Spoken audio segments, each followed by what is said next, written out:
बराबर, बराबर, बराबर। मैं तो 2-3 दिन से एक विषय था मेरे मन में, मैं सोच रहा था गुरुजी लाइव आते हैं तो एक बार पूछता हूँ, कि गुरुजी जैसे हम किसी भी साधना मार्ग में जाते हैं, किसी पंथ से दीक्षित होते हैं, तो हुँ। वहाँ हम जाते हैं तो सबसे पहले हमारे कुल देवी-देवता छुड़ा दी जाती है कि आप इस पंथ से जुड़ रहे हो, अब आपके कुल देवी-देवता इस पंथ के हो गए, तो जो हमारे हाँ। वास्तविकता पहले से चल रहे हैं, हम उनको छोड़ देते हैं। तो उसका एक साधक पे क्या नुकसान है कि नहीं है? ठीक है, उस विषय में थोड़ा-सा बताइए। देखिए, ये जो सवाल किया है आपने बहुत सुंदर सवाल है और बहुत ही अच्छा प्रश्न है, ताकि ये प्रश्न का जवाब लोग भी सुने, उनको भी समझ में आना चाहिए। जी, जी। इसीलिए देखिए, किया। क्या होता है कि हमारे बुजुर्ग जो रहे, जैसे दादा, बाबा, आजा जो भी रहे, फिर उसके बाद हमारे पिता आते हैं, उसके बाद हमारी पैदाइश होती है। तो जो पहले से अपने घर के अंदर जो स्थापित किया है या मान लिया है कि मेरी कुल देवी काली माता होगी, मेरी कुल देवी माता काली होगी या दुर्गा माता होगी या चामुंडा होगी या जो एक्स वाई जेड जो भी उन्होंने मान लिया है और उसका पूरी विधि विधान के अनुसार वो पूजा पाठ करते हैं। समझ में आया? तो जी, जब गुरुजी। तक वो देवियों को जब अपने घर में बिठाते हैं तो अपने स्वार्थ के लिए बिठाते हैं ना, जी। कि देवी को माता को मानेंगे तो माता हमारा भला करेगी, हमारा कल्याण करेगी, बच्चों की जो है कि तरक्की होगी, दुनियादारी होगी। तो वो कुल देवी जो बैठेगी आपके घर के अंदर या कुल देवता आपके घर के अंदर बैठेगा, तो सबसे पहले 13 पंथों की बात एकदम साइड में रख दो। हम जी, हर गुरुजी। एक पंथों को एक साथ में नहीं बोल सकते, इसलिए 13 पंथों की बात साइड में रख दो। पहला धर्म क्या है? तुम्हारे कुल देवी का सम्मान करना। आप किसी भी पंथ में चले जाओ, अगर पंथ का कोई व्यक्ति अगर आपको ज्ञान देता है कि आप इस पंथ से जुड़ गए हो और इस पंथ से जुड़ने के बाद जो है कि आपको अपने कुलदेवियों को भूलना पड़ेगा, तो ये सबसे बड़ा नुकसानदायक है। जी, गुरुदेव। अब इसकी क्या इसका इफेक्ट होगा ये भी मैं आपको बताऊं। पहली बात तो कुलदेवियां आपकी नाराज हो जाएगी जो आपके घर में पूजी जा रही थी पहले से, आपकी 7 पीढ़ी 8 पीढ़ियों से पूजी जा रही है ना? ऊपर से जी, लोग क्या करते हैं कि कहीं काली माता है तो दुर्गा माता को भी मान लेते हैं, एक उनकी देवियां बढ़ते जाती है। जी, गुरुजी। भैरव जी को मान लेते हैं, देवता भी बढ़ते जाते हैं। ठीक है? तो अब अचानक इन सभी को स्टॉप कर देने से तुम्हारा नुकसान क्या होता है? पहली बात, साधना क्षेत्र में तुम्हारी तरक्की नहीं हो सकती। नहीं हो साधना कभी भी कोई कंप्लीट नहीं हो सकता। जी, गुरुजी। तुम्हारे पितृ भी तुम्हारे सपोर्ट नहीं देंगे, तुम्हारी कुलदेवियाँ नाराज़ है, तो वो भी सपोर्ट नहीं देंगे। अब रही बात कि लोग कहते हैं कि आप हमारे पंथ में आ गए, तुमको काल भैरव को सिद्ध करना है और तुम्हारे घर में ऑलरेडी दुर्गा माता या काली माता बैठी है। जी।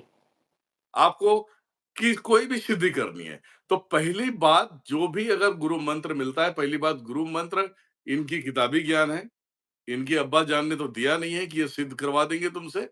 अगर तुम्हें अगर मंत्र भी सही मिल गया है, तो तुम्हें तुम्हारे अंदर जागृत तुम्हारा पितृ नहीं होने देगा और तुम्हारी कुल देवियाँ नहीं होने देंगी। हुँ। तुम साधना क्षेत्र में ज़ीरो रहोगे।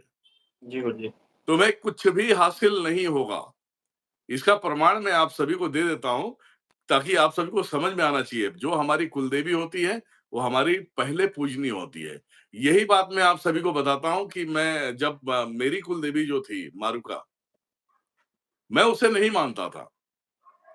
ये बात अलग थी कि दुर्गा माता हमें सपोर्ट कर रही, सब कुछ कर रही है, ठीक है, एक दिन दुर्गा माता ने खड़ा कर दिया सामने। मैंने बोला माता ये क्या है? तब माता बोलती है कि पुत्र मैं तुम्हारे ऊपर प्रसन्न हूँ, खुश हूँ, पर अगर तुम्हारे घर में ये जो कुल देवी जो पूजी जा रही हैं और इनको अगर सम्मान नहीं मिलेगा तो मेरे खुश होने से कोई मतलब नहीं है। आने वाली हर एक जो तुम्हें चीजें जो मिलती है, जो प्राप्त हमारे तरफ से होती है, उसमें कटौती हो जाती है। 100% कभी भी आपको नहीं मिल पाएगा। तो जी, गुरुजी। बोलने का मतलब ये है कि जो आपकी कुल देवी है पहले उसका सम्मान करो, वो खुश है ना, तो मैं आपके लिए बहुत कुछ कर दूंगी। जी, क्योंकि गुरुजी। जो वहां पे जो काली बनी है या चामुंडा बनी है वो मेरे ही तो रूप है। आप जी, गुरुजी। उधर एक तरफ उनको आप छोड़ रहे हो और मेरे तरफ आ रहे हो, तो मैं कैसे खुश रहूं मैं? जितने भी संसार में साधना मार्ग में जितने भी प्राणी जितने भी लोग आते हैं, अगर ये अपने कुल देवी और पितरों का ध्यान दे देना, तो उसे सिद्धियां प्राप्त करने में टाइम नहीं लगता है। जी, गुरुजी, ठीक है? बिल्कुल सही है। तो ये चीजें होती हैं, ये सभी के लिए होता है, ऐसा नहीं कि मैंने आपके लिए ही बताया है। जब मैंने आपको शवारियाँ दिया था, मान लिया जाए कि आप भी कहीं थे, हम उस विषय में बात नहीं करेंगे, तो आपको अनुभव या उसकी महसूस होना, ये नहीं होना। क्योंकि आपका जो कुल देवी रोक दिया गया है और जब देते हैं तो पहले हम क्या करते हैं, जब भी कोई शक्ति आपको हम देते हैं, जी उसके गुरुजी। उपरांत पहले तो तुम्हारी कचरे पट्टी जो ऊपरी बाधा है, दुनियादारी है, वो सब हम आउट करते हैं। उसके बाद आपने देखा होगा कि हम नारियल देते हैं कुल देवी और पितरों को। जी गुरुजी, और बिल्कुल। पितरों को बुलाते हैं तो और पितरों और कुलदेवियों को यही बोलते हैं कि आप सभी से बुलवाते हैं कि भैया हमें आपके सम्मान कैसे करने, कैसे नहीं करना हमें नहीं पता है। जो गुरुजी बताएँगे मैं उसी के तरीके से करूँगा मैं। तब मैं तुम्हारे कुलदेवी और तुम्हारे पितरों को ऑर्डर देता हूँ। ऑर्डर मतलब बोलता हूँ कि पहले जो हो गया सो भूल जाओ। आज वो तुम्हारे समक्ष में बैठा है, नतमस्तक कर रहा है, अब इसे माफ करो, ये अब से आपको सम्मान देना चालू करेगा, आप इसका सपोर्ट करोगे तब तो ये मजबूत होगा। मजबूत होगा जभी तो आपका सम्मान करेगा। जी गुरुजी। तब तुम्हारे ऊपर सवारियाँ अपनी प्रदर्शन करती हैं, जो भी शक्तियाँ रहेंगी, जब तुम्हें महसूस कराती हैं, सब ये कुल देवी और पितरों का मान-सम्मान करना बहुत आवश्यक है। ये नहीं हुआ तो ज़िंदगी में कोई तरक्की नहीं हो सकती। जी गुरुजी। आप समझ गए ना? जी गुरुजी। तो सवाल का जवाब मिल गया आपको?